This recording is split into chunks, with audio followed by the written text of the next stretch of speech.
after that. Okay, so let's go ahead and get started.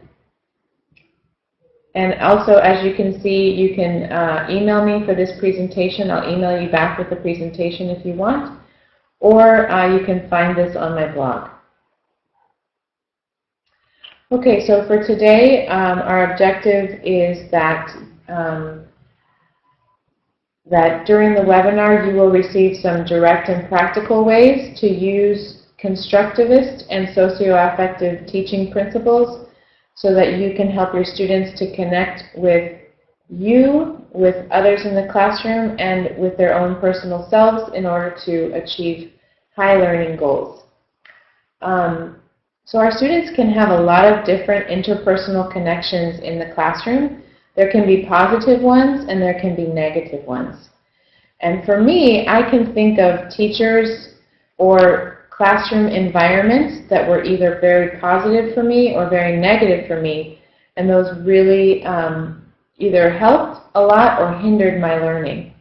And what we want to do with our students, of course, is to provide positive experiences for them so that they really can be engaged in the classroom, so they can connect with us, so that they know that we care about them and that they can achieve high learning goals.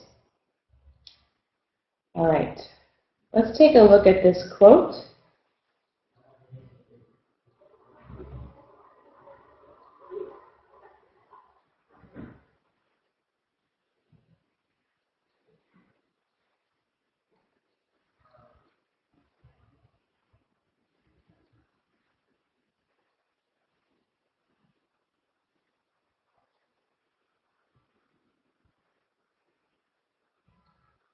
And I'm just waiting for it to load. So, on the following slide, I have a quote from Albert Einstein. And he says, "It is the supreme art of the teacher to awaken joy in creative expression and knowledge." To awaken joy in creative expression and knowledge. All right, so how can we do that? How can we awaken joy? So we're thinking about creative expression and we're thinking about knowledge. That's what we want our students to be able to do in the classroom, is to express themselves creatively, but also to gain knowledge. And how are we supposed to awaken that joy?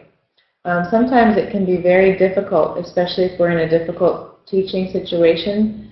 But I think these are some of the three things that I think we can do to help them to know that they can also express themselves and to learn new things. First thing is just simply to have enthusiasm for what we're teaching, and also to demonstrate to them that we are free to be creative and help in whatever way that means for ourselves, so that we are warm and open and creative people in the classroom, showing our students that they can be the same. And, of course, we need to demonstrate that we love to learn.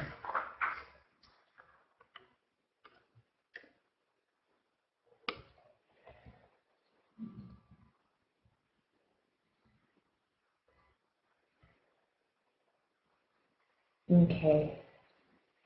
I'm just waiting for the next thing to load.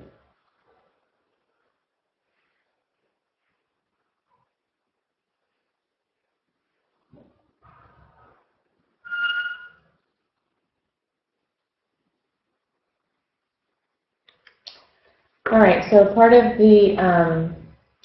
our objectives for today are to talk about emotional intelligence and also the constructivist teaching principles. So, as you can see on the slide, constructivist teaching principle is a theory of learning which says that students learn by actively constructing their own knowledge, and that concepts cannot simply be transferred from teachers to students. They have to be conceived. So this is different from the traditional old way of teaching, which is more instructivism. That's the concept of the teacher as sort of a big person full of knowledge, the transmitter of all knowledge to passive students. So in traditional teaching techniques, we were more towards instructivism. Then we have become more constructivist in a lot of our approaches. And also today there's something else that's called connectivism. So we have instructivism, constructivism, and connectivism. So connectivism is when we lessen the value of holding on to facts, and in turn we make sure we know where our connections and our resources are. So instead of really trying to grasp certain facts, it's more about connecting to people and connecting to sources like online or colleagues or other students. I personally think that we need all three of those in some ways. We need a teacher who has knowledge, who can help to share that with us. We need, the students need to be aware of the fact that they have to make the discovery for themselves, and also they need to know what connections they have. I'm a little bit more swayed toward constructivism, which is basically that students can grasp new knowledge and discover new things, because I don't think that we should lose the idea of obtaining new knowledge just so that we are connected to things. I think it's still important to discover and to learn new things, and so that's why constructivism is my favorite out of those. And we want our students to be able to make new discoveries themselves.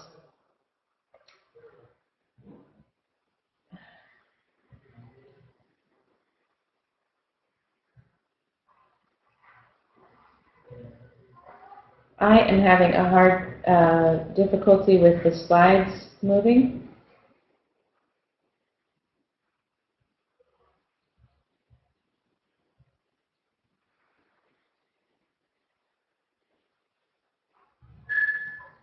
Okay, so we have constructivism, and then we have the idea of emotional intelligence. Can you all see the slide about emotional intelligence? Oops. Okay, perfect. All right. So, have you all heard about the IQ, intelligence quotient? Most people have heard about that. Now, there's also talk about an EQ, or an emotional quotient, and that has to do with emotional intelligence. And emotional intelligence is knowing what one's feelings are and using that knowledge to make good decisions. It basically has to do with how you are able to deal with problems or obstacles in your life or in your learning and still continue to make good choices about whatever decisions you make in life, career, or school. So there are a lot of things that can hinder our students from making good and excellent learning decisions all the time. Do your students always make good decisions?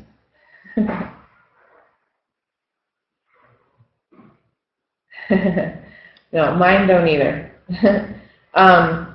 Exactly. There's a lot of things that hinder them from making those decisions. If we could move to the next slide. All right.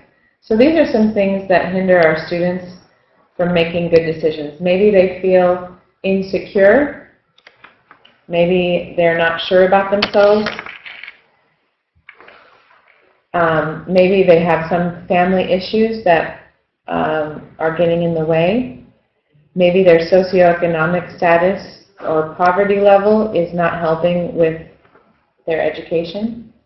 They might have a lack of guidance.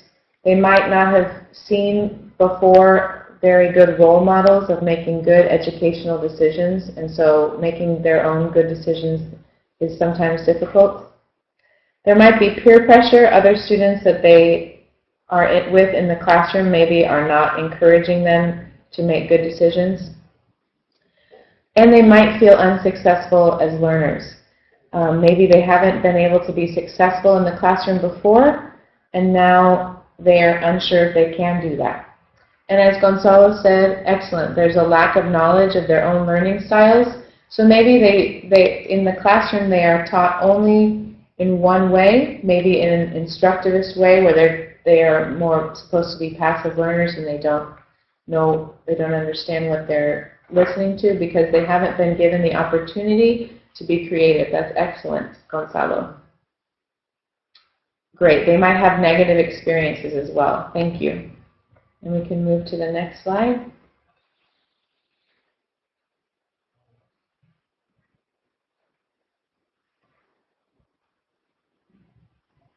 All right. So with some of those ideas in mind, the idea of students making their own discoveries using the constructivist theory, and then the idea of our students needing to be able to make good and healthy choices about their lives and their education, I'm going to show some activities to promote emotional intelligence using the constructivist theory. So we're going to talk about different activities for using art. We're going to talk about music, games, and a little bit about drama and role play. Are you ready?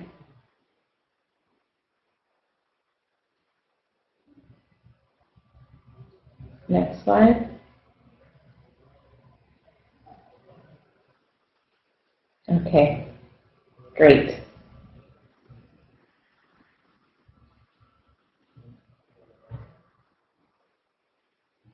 And we're going to the next slide.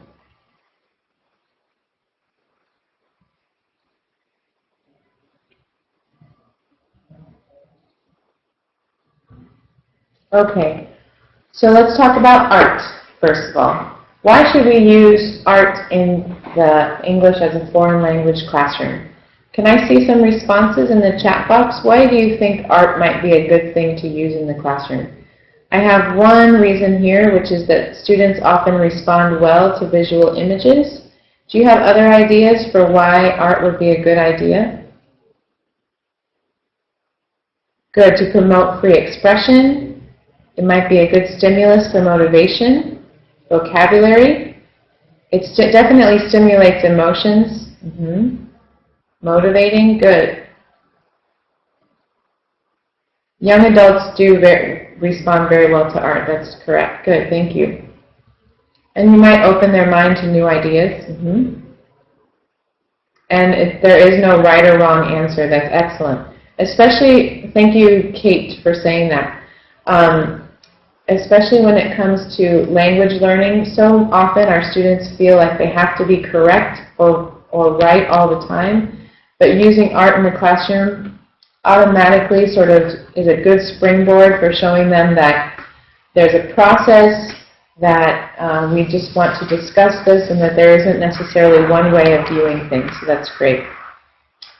All right, let's go to the next. Here are some other reasons why art is a good idea in the classroom.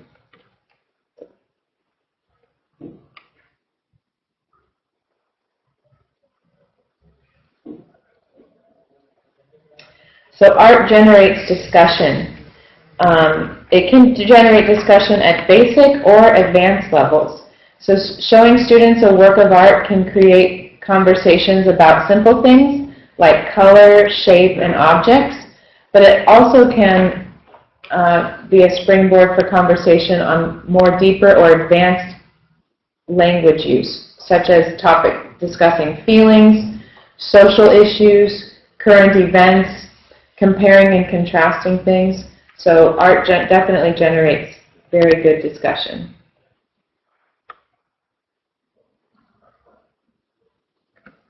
Next one.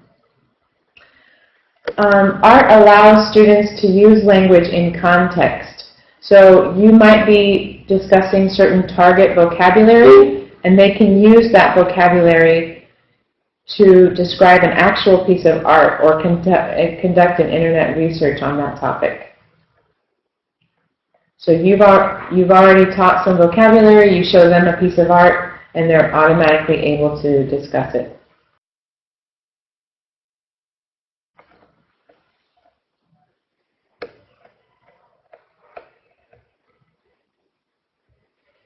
Okay, next one.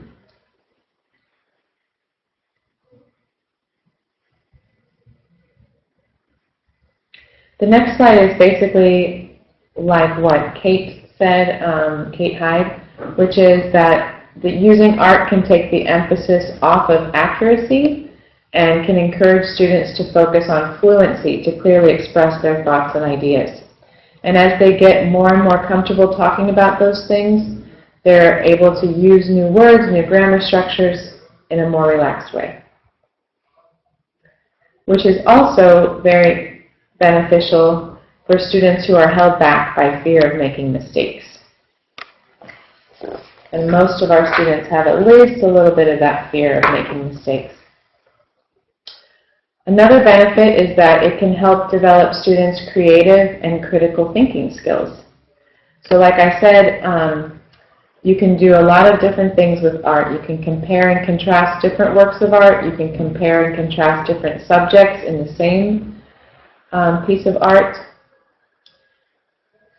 You can make inferences about the artist. You can make inferences about the message that he or she was trying to convey. There are a lot of different things you can do with critical thinking skills.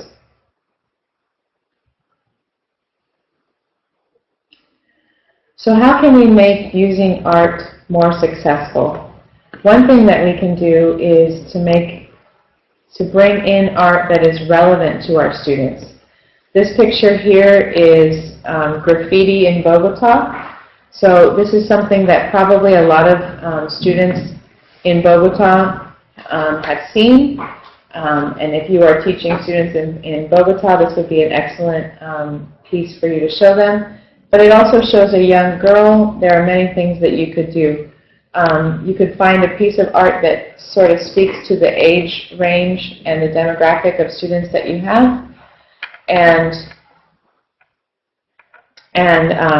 generate discussion based on that.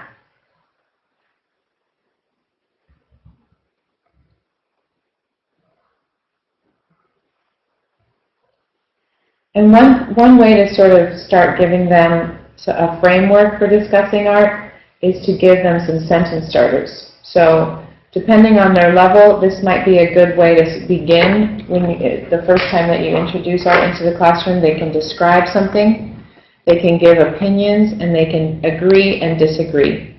And I'm really a strong believer in posting sentence starters for whatever type of discussion you're generating in the classroom, so that students can always go back and refer to those things and use them again and again.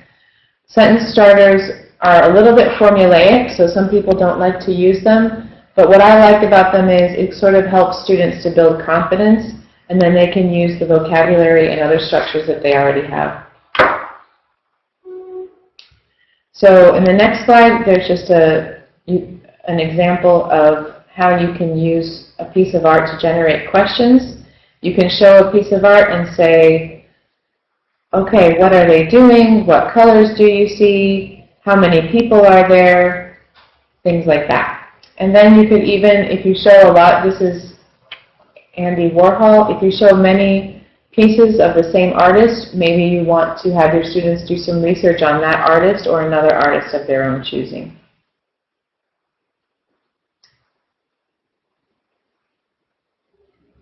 Another way of using art in the classroom is just to allow students to take some time just to look and enjoy art the first time that they interact with it.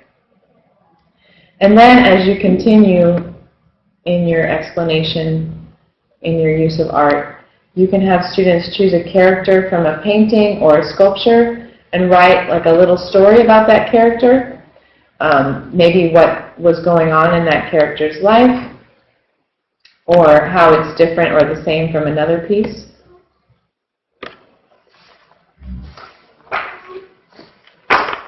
So they could write about one of these characters, or they could show how two different characters are the same or different. So this is actually bringing in pieces of art yourself and showing the classroom different ways of discussing them. You're also helping them to understand different parts of their own culture or other cultures. But you can also ask your students to bring in pieces of their own art, maybe a photograph that they have taken, and they could write a paragraph about the events leading up to that photograph. Or you could ask them to bring in a piece of art that represents their childhood or something about their past, and they can share that with the classroom.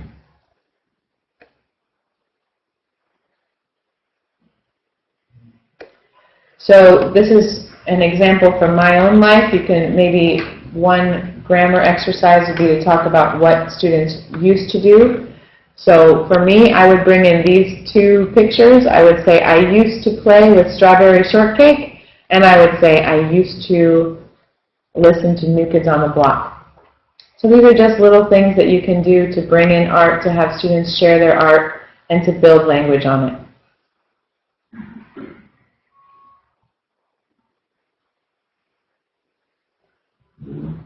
You can also start having students create their own illustrations. So you can show some illustrations of vocabulary words that depict meaning, but then you can have your students draw pictures as well, where a word is connected to a picture, such as in this picture here of fire.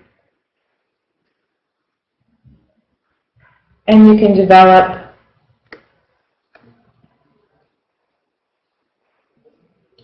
their vocabulary as they talk about a painting such as this one, about different emotions. You can see a lot of different emotions going on in this picture. The woman looks angry, the man looks angry, they look like they're going fast somewhere, they're not talking to each other. Why might they not be talking to each other? You can generate a lot of vocabulary on that. And you can also increase their ability to connect emotionally with a piece of art. For more advanced students, you can teach them further vocabulary words about emotions, and maybe they can write about connections in their lives that they have to these pieces of art. Okay. So let's take a couple of minutes to answer some of these questions. How do you think art can be beneficial to your classroom? Or what ideas have you learned? A couple of the little things have you learned from the art slides that would help, that would maybe work in your classroom? Yeah, Gonzalo, that's great. I think that you can definitely use this as a starter for creative writing. Definitely, you can recycle free materials. You can find pictures in calendars or magazines.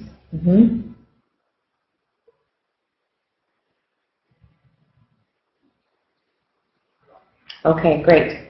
All right, next we're going to talk about a little bit about using music in the classroom. So songs are one of the best and most popular ways to teach in a language classroom, and there's good reason for it. There's a little bit of research here about using music. So developments in brain research note that central features of music and language are housed near one another in the human brain, suggesting they may share features of a grammar that orders musical elements and language elements similarly. So where we connect to music is the same place, a very similar place in our brain to where we connect to grammar. And so music is a very easy and natural place for us to connect to language.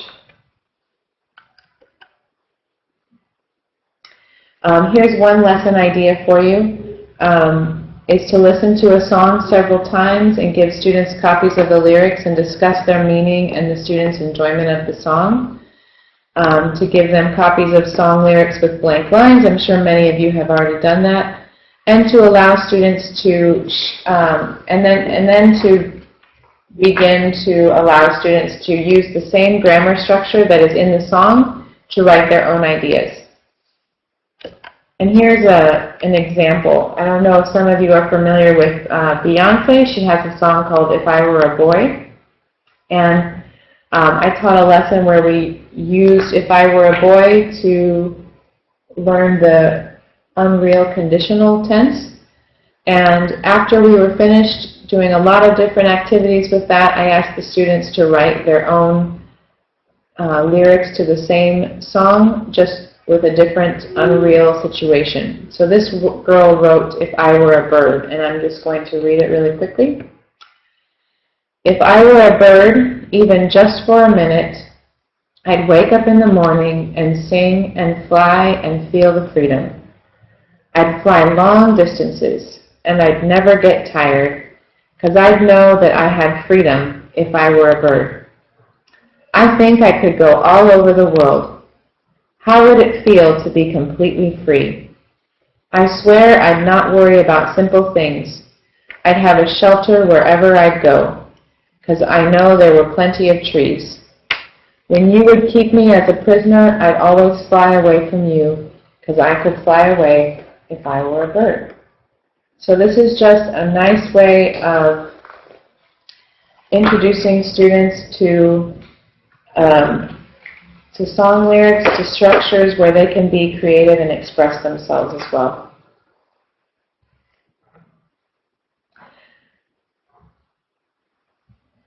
And thank you, Gonzalo, for your suggestion. That's an excellent idea. All right. The next song is just an example of something that actually some students, some very young students, created in their classroom. So the teacher didn't have a lot of access to being able to download songs or anything like that, and so she did a brainstorming session with the students, and they wrote a song called "The Tiger Rock," and then they performed it on a special day called English Day at the school. So they just did a word web where they talked about the different characteristics of a tiger, and these are the lyrics that they wrote. "I can run very fast, I can live in the jungle, I can use my sharp claws, I can roar very strong. You can see my black stripes, who am I?" And then all of the students responded with, "You are the tiger." So this is just a fun way for them to create their own music and perform it, and to have a real task and purpose for the performance and the writing of the song.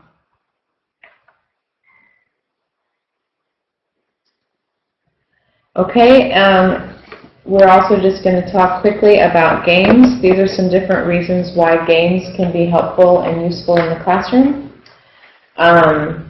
They are fun. Most people think they're fun, and they help to lower the affective filter. So a lot of times our students are really nervous about speaking English in the classroom, but if they're playing a game, sometimes it kind of gives them the freedom to use language in a different way, in a fun way. They're motivating. They intrinsically pique interest as students learn through play. Automatically, the students have a responsibility for using the language, and they have to use it in some sort of a correct way, so that helps to motivate the students. Games are challenging. They help students to be responsible for their learning and knowledge. They are interactive. Students are working together to play against one another, and they're interacting with each other. And they're repetitive, and repetitive in a good way.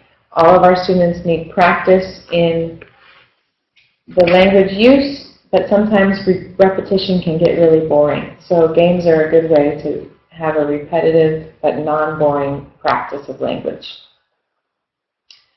I am not going to show the board race here, but you can find it, the video for it, on my blog, or later if you want to take a look at the slides at another time. But this is just one example of a game that you can use in your classroom.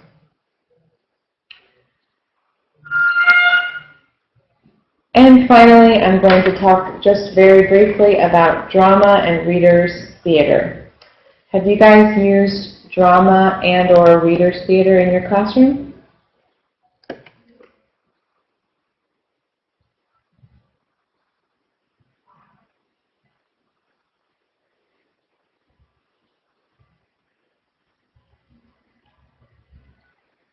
Good. So teaching through drama makes students aware that English is not just words, structures, and idioms, but it is lively, dramatic, and versatile means of communication. Exactly. So drama can be something big, like a big production where students create costumes and have a big performance at the end of a unit or at the end of the year. But drama can also be very simple, like just little role plays or reader's theater. And instead of just seeing structures, students can create their own structures and use what they write and what they act out in the classroom in real-life situations in the future. And reader's theater is basically just taking a book or a story and breaking it down into different parts where every person has a different role. And I'm going to show one very quickly before we're finished today. So with reader's theater, you select a text. Any text is good, but a lot of times, obviously you want to consider the student's level and the vocabulary or the content or theme that you're talking about at the time. And with reader's theater, you go through a cycle. You practice, explore, and then practice again. So first you focus on spoken vocabulary and pronunciation. Then you might talk about the different places to pause or to do different types of intonation. Then you repeat, and then you show students opportunities to express contrast. And then after you've practiced, explored, and practiced several times, you perform for a live audience. So reader's theater is, or for a virtual audience, I suppose. So reader's theater is always with the end in sight of performing something. So the students definitely have to be responsible for what they are learning and what they are practicing, because someone's going to be watching them and someone's going to either enjoy it and get a lot of entertainment out of it and understand what the story is about or not. So they really have to be responsible for that.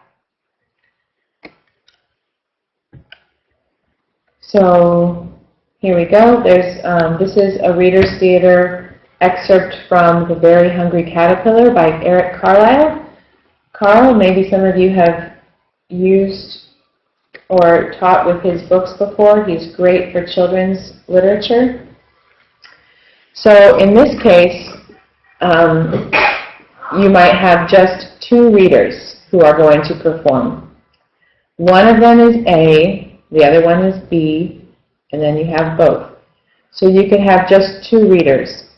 Or you can have two groups of readers who perform for another group of listeners.